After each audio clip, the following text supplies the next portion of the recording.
بسم الله الرحمن الرحيم يا بني إسرائيل اذكروا نعمتي التي أنعمت عليكم وأوفوا بعهدي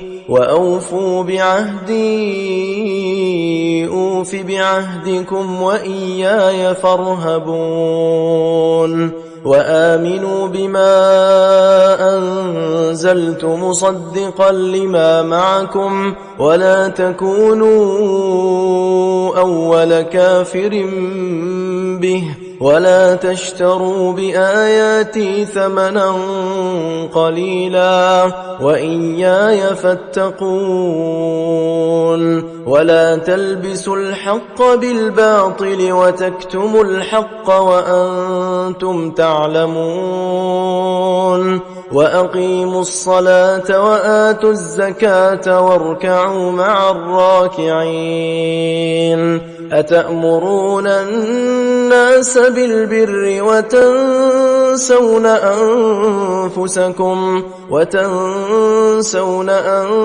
أنفسكم وأنتم تتلون الكتاب أفلا تعقلون واستعينوا بالصبر والصلاة وإنها لكبيرة إلا على الخاشعين الذين يظنون أنهم ملاقو ربهم وأنهم إليه راجعون نحمد ونصلي على رسوله الكريم أما بعد فأعوذ بالله من الشيطان الرجيم بسم الله الرحمن الرحيم رب اشرح لي صدري ويسر لي أمري واحلل عقدة من لساني يفقهوا قولي السلام علیکم ورحمۃ اللہ وبرکاتہ۔ آج ہم دیکھیں گے سورۃ البقرہ آیت نمبر 42-46۔ یا بنی، اے اولاد اسرائیل یعقوب کی، اذکرو یاد کرو، نعمتی میری وہ نعمت، التی جو انعمت میں نے انعام کی، علیکم تم پر، وأوفو اور پورا کرو، بعہدی میرا وعدہ، اوفی میں پورا کروں گا، بعہدکم تمہارا وعدہ، وإیایا اور مجھ ہی سے، فرحبون سو تم ڈرو، وآمنو اور تم ایمان لاؤ، بما اس پر جو انزلتو میں نے نازل کی ہے، مصدقاً تصدیق کرنے والی ہے، لما اس کی جو معکم تمہارے پاس ہے، ولا اور نہ تکونو ہو جاؤ تم، اولا پہلے، کافرم کافر، بہی اس کے ساتھ، ولا اور نہ تشترو تم عوض لو، بآیاتی میری آیات پر، ثمناً قیمت، قلیلاً تھوڑی، وإیایا اور مجھ ہی سے، فاتقون سو تم ڈرو، ولا اور نہ تلبسو تم ملاؤ، الحق حق کو، بالباطل باطل سے، وتکتمو اور تم چھپاؤ، الحق حق کو، وانتم اور جبکہ تم، تعلمون تم جانتے ہو، وأقیموا اور قائم کرو، الصلاۃ نماز، وآتوا اور ادا کرو، الزکوٰۃ زکوٰۃ، وارکعوا اور رکوع کرو، مع ساتھ، الراکعین رکوع کرنے والوں کے، اتأمرون کیا تم حکم دیتے ہو، الناس لوگوں کو، بالبر نیکی کا، وتنسون اور بھولتے ہو،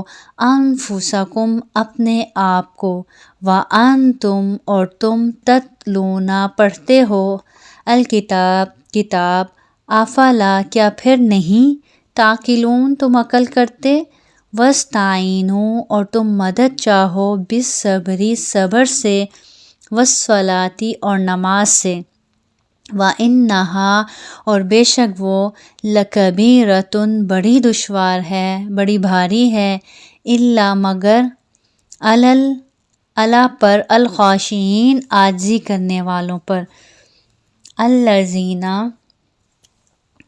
جو یظنون یقین رکھتے ہیں، انہم کہ یقیناً وہ ملاقو روبرو ہونے والے ہیں، ربہم اپنے رب کے، وانہم اور یہ کہ یقیناً وہ الیہ اسی کی طرف راجعون لوٹنے والے ہیں۔ آتے ہیں تفسیر کی طرف۔ یا بنی اسرائیل اذکروا نعمتی التی انعمت علیکم واوفوا بعہدی اوفی بعہدکم وایای فارہبون۔ اے بنی اسرائیل، میری اس نعمت کو یاد کرو جو میں نے تم پر انعام کی، اور میرے عہد کو پورا کرو، میں تمہارے عہد کو پورا کروں گا، اور مجھ سے ڈرو۔ یہاں سے اللہ رب العزت بنی اسرائیل کا ذکر کر رہے ہیں۔ بنی اسرائیل کون؟ اسرائیل حضرت یعقوب علیہ السلام کا لقب تھا۔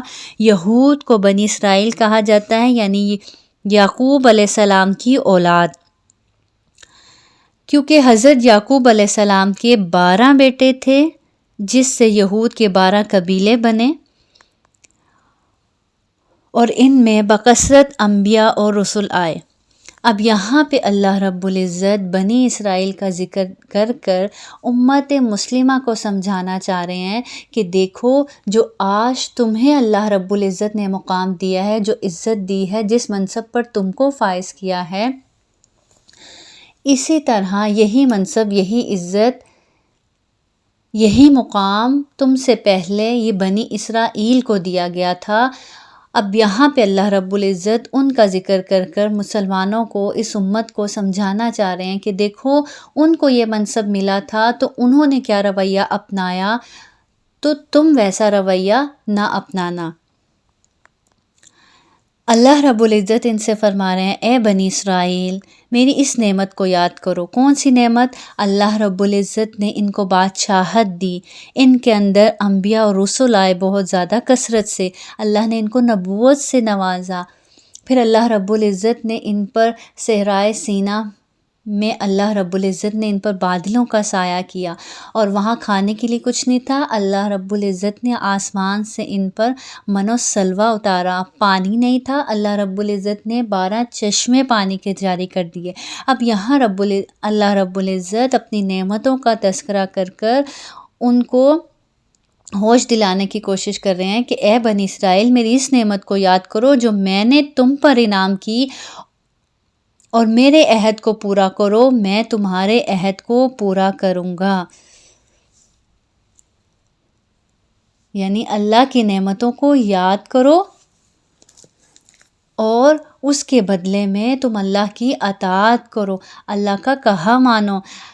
جیسے قرآن میں آتا ہے نا، هل جزاء الاحسان الا الاحسان، بھلائی کا بدلہ بھلائی کے سوا کیا ہو سکتا ہے؟ تو اسی طرح اللہ نے تم پر بھلائی کی، اللہ نے تمہیں نعمتوں سے نوازا، تو تمہارا بھی کیا حق ہے کہ اس کے بدلے تم بھلائی کا راستہ اپناؤ اور بھلائی کا طریقہ اپناؤ۔ اب اللہ تعالیٰ ان سے کیا فرما رہے ہیں؟ اور میرے عہد کو پورا کرو، میں تمہارے عہد کو پورا کروں گا۔ کون سا عہد اللہ رب العزت نے ان سے کیا تھا؟ سورۃ المائدہ میں آیت نمبر 12 میں اس کا ذکر آتا ہے۔ اللہ رب العزت فرماتے ہیں، وَلَقَدْ أَخَذَ اللَّهُ مِيثَاقَ بَنِي إِسْرَائِيلَ وَبَعَثْنَا مِنْهُمُ اثْنَيْ عَشَرَ نَقِيبًا وَقَالَ اللَّهُ إِنِّي مَعَكُمْ لَئِنْ أَقَمْتُمُ الصَّلَاةَ وَآتَيْتُمُ الزَّكَاةَ وَآمَنْتُمْ بِرُسُلِي وَأَذَّرْتُمُوهُمْ وَأَقْرَضْتُمُ اللَّهَ قَرْضًا حَسَنًا لَأُكَفِّرَنَّ عَنْكُمْ سَيِّئَاتِكُمْ وَلَأُدْخِلَنَّكُمْ جَنَّاتٍ تَجْرِي مِنْ تَحْتِهَا الْأَنْهَارُ فَمَنْ كَفَرَ بَعْدَ ذَلِكَ فَمِنْكُمْ فَقَدْ ضَلَّ سَوَاءَ السَّبِيلِ۔ اور اللہ نے بنی اسرائیل سے عہد و پیمان لیا. کیا عہد و پیمان لیا؟ اور انہی میں سے 12 سردار ہم نے مقرر فرمائے، اور اللہ تعالیٰ نے فرما دیا کہ یقیناً میں تمہارے ساتھ ہوں. اللہ تعالیٰ نے کیا فرمایا؟ یقیناً میں تمہارے ساتھ ہوں، اگر تم نماز قائم رکھو گے، زکوٰۃ دیتے رہو گے، اور میرے رسولوں کو مانتے رہو گے اور ان کی مدد کرتے رہو گے. یعنی جب جب تمہارے پاس رسول آتے چلے جائیں گے، تم ان کی اطاعت کرتے چلے جاؤ گے، ان کی مدد کرتے چلے جاؤ گے، نماز کو قائم رکھو گے، زکوٰۃ دیتے رہو گے، اور اللہ کو بہتر قرض دیتے رہو گے، تو یقیناً میں تمہاری برائیاں بھی تم سے دور کر دوں گا. اللہ کا ساتھ بھی نصیب ہوگا، تمہاری برائیاں بھی اللہ تم سے دور کر دے گا، اور تمہیں ان جنتوں میں لے جاؤں گا جن کے نیچے چشمے بہہ رہے ہیں. اب اس عہد و پیمان کے بعد بھی تم سے جو انکاری ہو جائے وہ یقیناً راہ راست سے بھٹک گیا. اللہ نے ان سے کیا عہد کیا کہ تم کیا کرو؟ تم میرے عہد کو پورا کرو، یعنی تم نماز قائم کرو، زکوٰۃ ادا کرو، رسولوں کو مانو، ان کی مدد کرو، اللہ کو قرض حسنہ دو. تو اللہ تم سے کون سا عہد پورا کرے گا؟ کہ اللہ تمہیں اپنا ساتھ نصیب کرے گا، اللہ تم سے تمہاری برائیوں کو دور کر دے گا، اور تمہیں ایسی جنتوں میں داخل کرے گا جن کے نیچے نہریں بہتی ہوں گی. پھر آگے اللہ تعالیٰ کہنے وَإِيَّايَ فَارْهَبُونَ، اور مجھ ہی سے ڈرو. تو اس آیت میں اللہ رب العزت نے 3 چیزوں کا حکم دیا. کیا؟ کہ اللہ کی نعمت کو یاد رکھو. اللہ نے جو ہم پر احسانات کیے ہیں، جو ہم پر انعامات کیے ہیں، ان کو ہمیشہ انسان یاد رکھے. جب تک انسان اللہ کی دی ہوئی نعمتوں کا اعتراف نہیں کرتا، ان کو یاد نہیں رکھتا، ان کو مانتا نہیں، تب تک انسان اللہ کی اطاعت کے لیے جھک نہیں سکتا. اس لیے پہلے نمبر پر کیا؟ کہ اللہ کی دی ہوئی نعمتوں کو یاد رکھو، اور دوسرے نمبر پر کیا؟ کہ عہد کو پورا کروں. جو بھی اللہ سے کیے گئے عہد ہیں، جو لوگوں سے کیے گئے عہد ہیں، جو اللہ کے نام پر دوسروں سے کیے گئے عہد ہیں، اس میں تمام نظریں بھی آ جاتی ہیں. جو انسان نظریں مانتا ہے تو وہ سب بھی اسی میں شامل ہیں. تو انسان کو کیا چاہیے کہ ایک تو اللہ کی نعمت کا اعتراف کرے، دوسرا عہدوں کو پورا کرے، اور وَإِيَّايَ فَارْهَبُونَ، اور صرف کس سے ڈرنا چاہیے؟ اپنے رب سے ڈرنا چاہیے، کیونکہ اللہ کا ڈر ہی انسان کو سیدھا رکھتا ہے. اللہ کا ڈر ہی وہ واحد چیز ہے جو انسان کو ہر برائی سے بچا سکتا ہے اور انسان کو سیدھا رکھ سکتا ہے. اب یہاں سے بنی اسرائیل کا ذکر شروع ہونے جا رہا ہے. تو اب ہم نے ہر آیت میں اپنے بارے میں سوچنا ہے. جہاں جہاں ہم ان آیات کو پڑھیں گے، ان کے بارے پڑھیں گے، وہاں خود کو رکھ کے سوچنا ہے، کیونکہ جو منصب ان کو دیا گیا تھا، جو مقام ان کو دیا گیا تھا، آج ہمیں دیا گیا ہے. تو ہم نے ہر آیت پر اپنے آپ کو رکھ کے سوچنا ہے کہ کیا یہ چیزیں ہم میں تو نہیں پائی جا رہی، اور اگر پائی جاتی ہیں تو ہمیں ان کو اپنے اندر سے نکالنا ہے. اور ان میں سے بہت سی چیزیں آج ہم میں پائی جاتی ہیں. آج ہم بھی وہی کر رہے ہیں جو انہوں نے کیا تھا. اللہ نے ان کو چنا تھا، لیکن انہوں نے کس کو چن لیا تھا؟ انہوں نے دنیا کو چن لیا تھا. تو آج ہمارے ساتھ بھی کچھ ایسا ہی معاملہ ہے. اللہ نے ہمیں چنا اپنے دین کے لیے، اپنے دین کی خدمت کے لیے، اس کتاب کو، اس کلام کو ساری دنیا تک پہنچانے کے لیے. لیکن ہم اس دنیا میں کھو کر ہم نے دنیا کو ہی اپنا بنا لیا، ہم دنیا کے ہی پیچھے چل پڑے. تو آگے اللہ رب العزت فرما رہے ہیں وَآمِنُوا، آیت نمبر 41 میں، وَآمِنُوا بِمَا أَنزَلْتُ مُصَدِّقًا لِمَا مَعَكُمْ وَلَا تَكُونُوا أَوَّلَ كَافِرٍ بِهِ وَلَا تَشْتَرُوا بِآيَاتِي ثَمَنًا قَلِيلًا وَإِيَّايَ فَاتَّقُونِ. اور اس کتاب پر ایمان لاؤ جو میں نے تمہاری کتابوں کی تصدیق میں نازل فرمائی ہے، اور اس کے ساتھ تم ہی پہلے کافر نہ بنو، اور میری آیتوں کو تھوڑی تھوڑی قیمت پر نہ فروخت کرو، اور صرف مجھ ہی سے ڈرو. پھر اللہ تعالیٰ یہاں پھر تاکید کر رہے ہیں وَإِيَّايَ فَاتَّقُونِ. پیچھے کیا کہا گیا؟ وَإِيَّايَ فَارْهَبُونَ، اور مجھ ہی سے ڈرو۔ یہاں کیا؟ وَإِيَّايَ فَاتَّقُونَ، یہاں بھی وہی بات دہرائی گئی کہ کیا کرو؟ صرف اور صرف مجھ ہی سے ڈرو۔ اب ان سے کیا کہا جا رہا ہے؟ اور اس کتاب پر ایمان لاؤ جو میں نے تمہاری کتابوں کی تصدیق میں نازل فرمائی ہے۔ یعنی کون سی کتاب؟ یعنی اس کتاب قرآن پر ایمان لاؤ جو اللہ تعالیٰ کہہ رہے ہیں تمہاری ہی کتابوں کی تصدیق میں نازل ہوئی ہے۔ یعنی تمہارے پاس جو کتابیں ہیں، جو پیغمبر آئے ان کی بھی، اور وہ جو پیغمبر کتابیں لے کر آئے، یہ کتاب ان سب کی تصدیق کرنے والی ہے۔ اور اس کے ساتھ تم ہی پہلے کافر نہ بنو، یعنی تم تو علم والے ہو، تمہارے پاس تو اس کی خبر موجود ہے تمہاری کتابوں میں، تو اللہ تعالیٰ کیا نصیحت کر رہے ہیں ان کو کہ تم اس کے پہلے انکاری نہ بنو، تم اس کے انکار کرنے والے نہ بنو، اور میری آیتوں کو تھوڑی تھوڑی قیمت پر فروخت نہ کرو۔ تھوڑی تھوڑی قیمت پر فروخت نہ کرو، کیونکہ یہ اس کتاب کا انکار کرتے تھے، اس پیغمبر کا انکار کرتے تھے، مانتے نہیں تھے۔ کیوں نہیں مانتے تھے؟ حسد کی وجہ سے۔ اور سب سے بڑا ان کا ریزن کیا تھا کہ اگر ہم نے اس پیغمبر کو مان لیا، اس کی اطاعت کر لی، اور باقی لوگوں نے بھی ہمیں دیکھ کر ان کو مان لیا، تو ہماری سرداری چھن جائے گی۔ جو آج ہمیں عزت اور جو مقام اور جو عہدے ملے ہوئے ہیں، ہم سے وہ چھن جائیں گے۔ تو اس دنیاوی فائدے کی خاطر انہوں نے اس کا انکار کیا۔ اب یہاں سامناً قلیلہ سے مراد ان کی یہی سرداری ہے۔ تو اللہ تعالیٰ کیا کہہ رہے ہیں کہ مجھ سے ڈرو اور ایسا مت کرو۔ وَلَا تَلْبِسُوا الْحَقَّ بِالْبَاطِلِ وَتَكْتُمُوا الْحَقَّ وَأَنْتُمْ تَعْلَمُونَ۔ اللہ تعالیٰ فرما رہے ہیں اور حق کو باطل کے ساتھ خلط ملط نہ کرو اور نہ حق کو چھپاؤ، تمہیں تو خود اس کا علم ہے۔ یعنی اس حق کو تو تم بہت اچھے سے جانتے ہو، تمہیں تو اس کا یقین ہے، تم تو اس کو مانتے ہو، تمہارے پاس تو اس کا علم ہے، اس کے باوجود اس کا انکار نہ کرو، نہ تو اس کو چھپاؤ اور نہ ہی حق اور باطل کو ملاؤ۔ یہ کیا کرتے تھے اہل مکہ اور دوسرے لوگ؟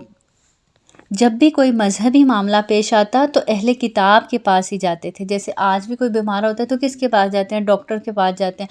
اور کوئی دینی بات کا ایشو بن جائے تو وہ بھی کس کے پاس جایا جاتا ہے؟ علماء کے پاس جایا جاتا ہے، علم والوں کے پاس جایا جاتا ہے کہ اب کیا کیا جائے۔ تو ان کے ہاں بھی یہ تھا کہ اہل کتاب، یہ جو قریش لوگ تھے، کوئی ایسا مذہبی معاملہ پیش آتا تو یہ لوگ ان کے پاس جاتے تھے، اہل کتاب لوگوں کے پاس جاتے تھے۔ اب جب یہ ان کے پاس آتے تو یہ نہ تو ان کو پوری طرح انکار کرتے، بلکہ ملی جلی ایسی بات کرتے کہ جس سے وہ شک میں پڑ جاتے۔ تو یہاں پہ اللہ تعالیٰ ان کو یہی وصیت کر رہے ہیں، یہی نصیحت کر رہے ہیں کہ حق اور باطل کو خلط مت نہ کرو، اور نہ ہی اس حق کو، اس سچ کو چھپاؤ کہ یہ اللہ کے سچے پیغمبر ہیں اور یہ کتاب بالکل سچی ہے۔ نہ تو اس کو چھپاؤ اور نہ ہی حق اور باطل کو ایسے ملاؤ۔ حالانکہ اللہ تعالیٰ کہہ رہے ہیں تمہیں تو اس بات کا علم ہے، تم تو اس کو جانتے ہو۔ پھر آگے اللہ رب العزت فرما رہے ہیں آیت نمبر 43 میں، وَأَقِیمُوا الصَّلَاةَ، اور کیا کرو؟ نماز قائم کرو، وَآتُوا الزَّکَاةَ، اور زکوٰۃ دو، وَارْکَعُوا، اور رکوع کرو، مع الراکعین، رکوع کرنے والوں کے ساتھ رکوع کرو۔ اب یہاں تک جو ہم نے پڑھا، ان سب آیات میں ہمارے لیے بھی یہی حکم ہے کہ ہم سب سے پہلی آیت سے دیکھیں، ہمارے لیے بھی کیا کیا حکم ہے کہ ہم بھی اللہ کی نعمتوں کا اعتراف کریں، ان کو یاد رکھیں، تاکہ ہمارے لیے بھلائی کرنا آسان ہو، بھلائی کے راستے پر چلنا آسان ہو، کہ میرے رب نے تو مجھ پر اتنے انعامات کیے اور میں اپنے رب کے لیے کچھ نہ کروں۔ اور دوسرے نمبر پر عہدوں کو پورا کریں، تیسرے نمبر پر اپنے رب سے ڈریں، چوتھے نمبر پر حق اور باطل کو گڈمٹ نہ کریں، اور چند دنیاوی فائدوں کے لیے اپنا دین، اپنا ایمان کو نہ بیچیں، نہ خطرے میں ڈالیں۔ اور پھر کیا؟ نماز کو ہم بھی قائم کرنے والے بن جائیں۔ نماز کو قائم کرنے میں کیا چیزیں شامل ہیں؟ سب سے پہلے طہارت، پھر خشوع خضوع، اس کے تمام ارکان و شرائط کا خاص خیال رکھتے ہوئے، جن کا ہم نے پیچھے بھی تذکرہ کیا تھا، تو نماز کے قائم کرنے میں یہ تمام چیزیں شامل ہیں۔ وآتوا الزکوٰۃ، اور زکوٰۃ کو دینے والے، وارکعوا مع الراکعین، اور رکوع کرنے والوں کے ساتھ رکوع کرنے والے، اس سے مراد کیا ہے؟ نماز باجماعت، یعنی مردوں کے لیے نماز کیسے فرض ہے؟ جماعت کے ساتھ فرض ہے، اور جماعت کے ساتھ نماز اجر کے لحاظ سے 27 درجے زیادہ ہے، یعنی جب انسان جماعت سے نماز پڑھتا ہے تو اس کو نماز کا اجر 27 گنا زیادہ ملتا ہے۔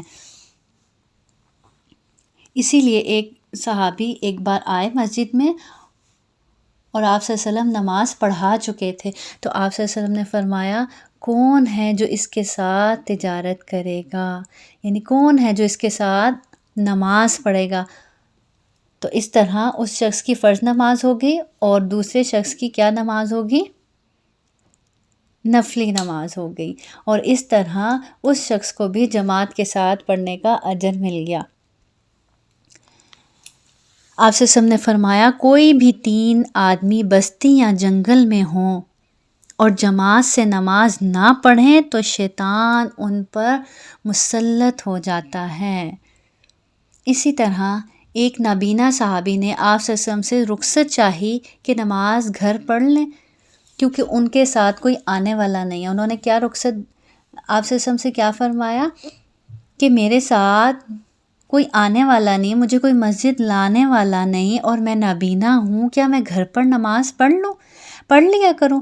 آپ صلی اللہ علیہ وسلم نے پہلے تو اس کو اجازت دے دی، پھر وہ جانے لگے تو آپ صلی اللہ علیہ وسلم نے پوچھا کہ کیا آپ اذان کی آواز سنتے ہیں؟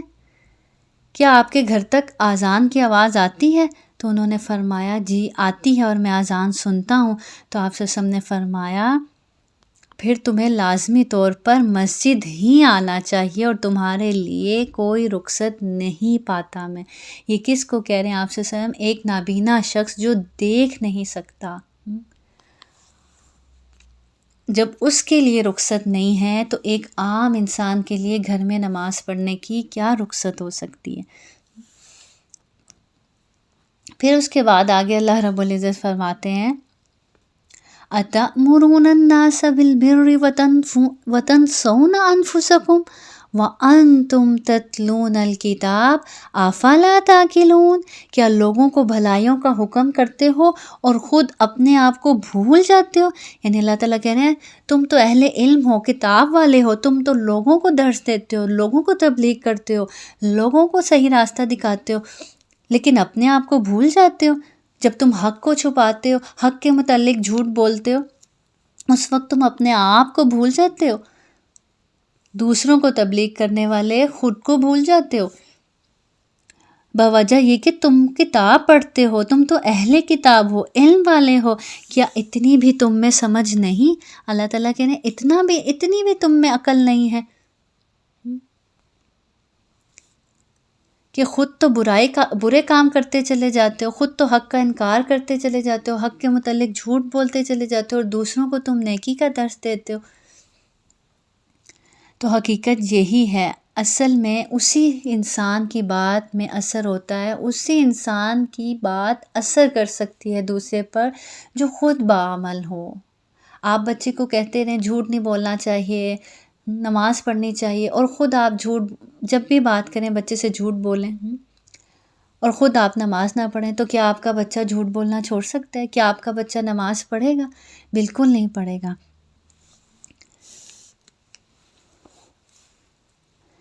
اسی طرح حدیث میں آتا ہے، حضرت انس سے روایت ہے، نبی کریم صلی اللہ علیہ وسلم شب معراج، آپ سے فرماتے ہیں کہ شب معراج پر میرا گزر کچھ لوگوں پر ہوا جن کے ہونٹ اور زبانیں لوہے کی کینچیوں سے کاٹی جا رہی تھیں۔ ہونٹ اور کیا؟ زبانیں کس سے کاٹی جا رہی تھیں؟ لوہے کی کینچیوں سے۔ آپ سے نے فرمایا، میں نے پوچھا یہ کون لوگ ہیں؟ تو بتایا گیا کہ یہ آپ کی امت کے وہ واز کرنے والے خطیب ہیں جو دوسروں کو تو نیکی کا حکم دیتے تھے اور اپنے آپ کو بھول جاتے تھے۔ اسی طرح ایک اور حدیث میں آتا ہے کہ اہل جنت والے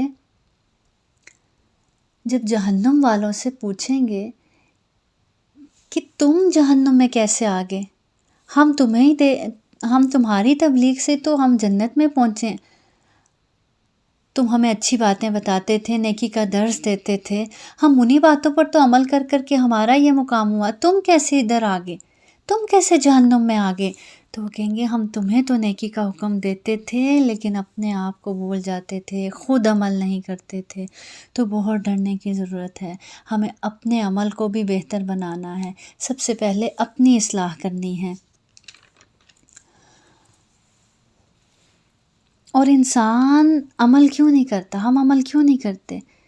خواہشات آڑے آتی ہیں، تو کیا کیا جائے کہ اپنے رب سے نماز اور صبر کے ساتھ مدد مانگی جائے کہ اللہ اس راستے میں آنے والی ہماری تمام رکاوٹیں دور کر دیں، ہمیں اپنا بندہ بنا لے، ہمیں ان خواہشات کے چنگل سے باہر نکال لے، اللہ ہمیں اس شیطان کے جال سے باہر نکال لے۔ آگے اللہ رب العزت فرماتے ہیں آیت نمبر 45 میں وَاسْتَعِینُوا بِالصَّبْرِ وَالصَّلَاةِ، جب کبھی تم مشکل میں آؤ، مشکل میں پھنس جاؤ، کسی جال میں پھنس جاؤ، شیطان کے بہکاوے میں آ جاؤ، تو کیا کرو؟ اپنے رب سے مدد مانگو، کوئی بھی مشکل ہو، کیسی بھی مشکل ہو، کیا کرو؟ وَاسْتَعِینُوا، مدد مانگو، کیسے؟ بِالصَّبْرِ وَالصَّلَاةِ، نماز اور صبر کے ذریعے اپنے رب سے مدد مانگو۔ نماز اور صبر کے ذریعے سے کیسے؟ کہ کوئی بھی مشکل آئی اپنے رب کے آگے جھک جاؤ، نماز پڑھو، اپنے رب سے دعا کرو اور پھر صبر سے انتظار کرو۔ حدیث میں آتا ہے جو صبر مانگتا ہے اس کو صبر مل جاتا ہے، اور جو جزا فضا کرتا ہے پھر وہ جزا فضا ہی کرتا رہتا ہے ساری زندگی۔ اسی طرح ہم نے کچھ لوگوں کو دیکھا نا، اتنی مشکلات اور دکھوں اور تکلیفوں کے باوجود وہ مطمئن نظر آتے ہیں، تحمل میں ہوتے ہیں، سکون میں ہوتے ہیں، اطمینان میں ہوتے ہیں، اور کچھ لوگ جزا فضائی کرتے رہتے ہیں ساری زندگی۔ حالانکہ جو مطمئن نظر آ رہے ہوتے ہیں ان کی زندگی میں بھی بہت سے مسائل ہوتے ہیں، بہت سی مشکلات ہوتے ہیں، لیکن ان کے اندر ایک سکون ہوتا ہے، اطمینان ہوتا ہے۔ کیوں؟ کیونکہ ان کا تعلق اپنے رب سے جڑا ہوتا ہے اور وہ اپنے رب سے صبر مانگتے ہیں، اور اپنے رب سے جو تعلق جڑا ہوتا ہے اس وجہ سے ان کے اندر وہ اطمینان ہوتا ہے، سکون ہوتا ہے، اپنے رب پر بھروسے کی وجہ سے۔ تو ہمیشہ اپنے رب سے کیا مانگنا چاہیے؟ صبر مانگنا چاہیے، اپنے رب سے مدد بھی مانگنی چاہیے، اور اس تکلیف اور اس آزمائش میں اپنے رب سے صبر بھی مانگنا چاہیے۔ پھر آگے اللہ تعالیٰ کہہ رہے ہیں وَإِنَّهَا لَكَبِيرَةٌ إِلَّا عَلَى الْخَاشِعِينَ، یہ بہت بھاری ہے مگر کس پر نہیں؟ نماز پڑھنا بہت بھاری ہے مگر کس پر نہیں؟ اللہ سے ڈر رکھنے والوں پر نہیں، جو خشوع کرنے والا ہے، جس کے دل میں اللہ کی بڑی عظمت ہے، جو اپنے رب کو بہت بڑا سمجھتا ہے، اس کے لیے یہ کچھ بھی مشکل نہیں ہے۔ جب ہمیں کوئی مشکل پیش آتی ہے ہماری اکثریت کو، تو ہمارے اندر کیسی ہلچل آتی ہے، ہم ہر ایک کے در پر جاتے ہیں، کبھی اس سے بات کر، کبھی اس سے بات کر، لیکن اگر کہا جائے کہ 2 نفل پڑھو اور اللہ کے آگے رو لو، اللہ سے مدد مانگو، تو یہ بہت مشکل لگتا ہے اکثر لوگوں کو، یہ چھوٹا سا کام بہت مشکل لگتا ہے۔ تو اللہ تعالیٰ یہاں یہی کہہ رہے ہیں بے شک یہ بہت بھاری ہے مگر اللہ سے ڈرنے والوں کے لیے بالکل بھی بھاری نہیں ہے۔ جو اللہ کا خشوع جن کے اندر ہوتا ہے، جن کے اندر اللہ کی عظمت ہوتی ہے، ان کے لیے کچھ بھی مشکل نہیں ہے، بلکہ وہ تو فوراً کس کی طرف دوڑتے ہیں؟ ہر مشکل میں، جیسے بچہ ہر مشکل میں اپنی ماں کی طرف دوڑتا ہے، اس کو بتاتا ہے، اسی طرح جو بندہ مومن ہوتا ہے جس کے دل میں اپنے رب کی ایسی عظمت ہوتی ہے تو وہ کس کی طرف دوڑتا ہے؟ فوراً اپنے رب کی طرف دوڑتا ہے، اپنے رب کو جا کے بتاتا ہے اللہ جی یہ ہو گیا میرے ساتھ، اللہ جی یہ مشکل آ گئی، آپ نے ہی حل کرنی ہے، آپ سے التجا ہے، آپ سے ہی دعا ہے۔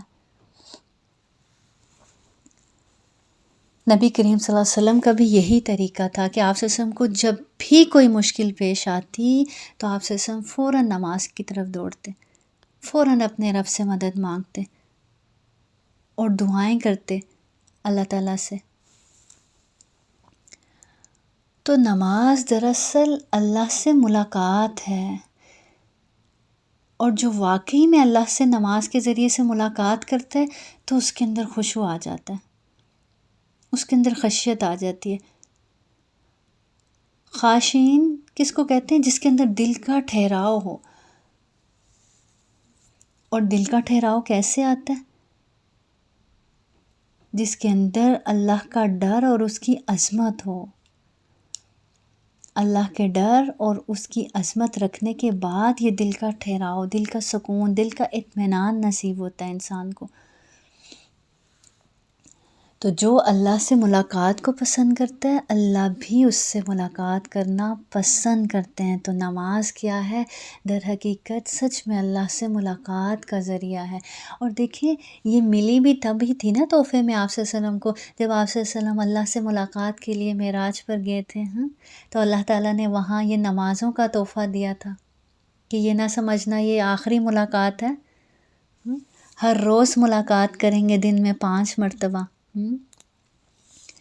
تو جو بندہ مومن ہوتا ہے، جس کو اپنے رب سے ملاقات کر کے سکون ملتا ہے، جس کو اپنے رب سے محبت ہوتی ہے، اس کو پھر اپنے رب سے ملاقات کا بار بار شوق ہوتا ہے۔ وہ ایک نماز کے بعد اگلی نماز کا انتظار کرتا ہے، کب وقت ہوگا اگلی نماز کا، کب میں پھر سے اپنے رب سے ملاقات کروں گا۔ پھر آگے اللہ تعالیٰ فرما رہے ہیں خاشعین کون ہوتے ہیں؟ الذین یظنون انہم ملاقو ربہم وانہم الیہ راجعون، جو جانتے ہیں کہ اپنے رب سے ملاقات کرنے والے ہیں۔ خاشعین کون؟ جن کو اس بات کا یقین ہے کہ وہ ایک دن اپنے رب سے ملاقات کرنے والے ہیں، اپنے رب کے حضور حاضر ہونے والے ہیں، اور یہی یقین ان کو نیکیوں کی طرف دوڑاتا ہے اور اس کی طرف لوٹ کر جانے والے ہیں۔ اللہ رب العزت اس یقین کو ہمارے اندر بھی پختہ کر دے اور ہر دکھ اور ہر تکلیف اور ہر پریشانی میں ہمیں اپنے رب سے رجوع کرنے والا بنا لے، اپنے رب سے مانگنے والا بنا لے۔ وآخر دعوانا ان الحمد للہ رب العالمین، سبحان ربک رب العزۃ عما یصفون وسلام علی المرسلین والحمد للہ رب العالمین، والحمد للہ رب العالمین۔ سبحانک اللہم وبحمدک، نشہد ان لا الہ الا انت، نستغفرک ونتوب الیک۔ والسلام علیکم ورحمۃ اللہ وبرکاتہ۔ بسم الله الرحمن الرحيم يا بني إسرائيل اذكروا نعمتي التي أنعمت عليكم وأوفوا بعهدي أوف بعهدكم وإياي فارهبون وآمنوا بما أنزلت مصدقا لما معكم ولا تكونوا أول كافر به ولا تشتروا بآياتي ثمنا قليلا وإياي فاتقون ولا تلبسوا الحق بالباطل وتكتموا الحق وأنتم تعلمون وأقيموا الصلاة وآتوا الزكاة واركعوا مع الراكعين أتأمرون الناس بالبر وتنسون أنفسكم وأنتم تتلون الكتاب أفلا تعقلون واستعينوا بالصبر والصلاة وإنها لكبيرة إلا على الخاشعين الذين يظنون أنهم ملاقو ربهم وأنهم إليه راجعون